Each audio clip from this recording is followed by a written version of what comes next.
Pasado na sa Kamara ang panukalang nagtutulak na huwag nang patawan ng buwis ang mga incentive, rewards at iba pang bonuses na natatanggap ng ating mga pambansang atleta na naghatid ng karangalan sa Pilipinas tulad ng double Olympic gold medalist na si Carlos Yulo.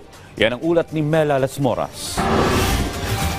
Bilang pagkilala sa galing at talento ng mga atletang Pilipino, isang bagong panukala ang ipinasa ng Kamara na alay para sa kanila. Yan ang House Bill No. 10723 na nagtutulak na wag nang patawan ng buwis ang incentives, rewards, bonus at iba pang emoluments na natatanggap ng mga pambansang atleta at coaches ng Pilipinas mula sa kanilang paglaban sa mga international competition. Sa plenary session kahapon, 203 ang bumoto pabor dito at wala ni isa mang tumutol. Ayon kay House Speaker Martin Romualdez, kahanga-hanga ang karangalang hatid sa bansa ng ating mga atleta tulad ng Olympic gold medalist na sina Carlos Yulo at Heidelin Diaz, kaya't nararapat lang na sila'y mabigyan ng iba't ibang benepisyo. Sabi naman ni Parañaque 2nd District Representative Gaston Bunting, isa sa mga may akda ng panukala, naway makatulong ang tax exemption bill para mas mahikayat ang ating mga atleta na mas paigtingin pa ang kanilang kakayahan. Nito lang nakaraang linggo, una na ring binigyan ng iba't ibang parangal at cash incentives ng Kamara ang ating mga atletang lumaban sa 2024 Paris Olympics. Samantala, ilan pang mahalagang panukala ang ipinasa ng mga kongresista sa ikatlo at huling pagbasa. Kabilang na riyan ang House Bill No. 10270 na layong pagtibayin ang career progression system sa mga pampublikong guro sa bansa. House Bill No. 10522 na nagdedeklara sa buwan ng Oktubre kada taon bilang National Esports Month at House Bill No. 10699 para naman sa mas mura at mas accessible na internet para sa lahat.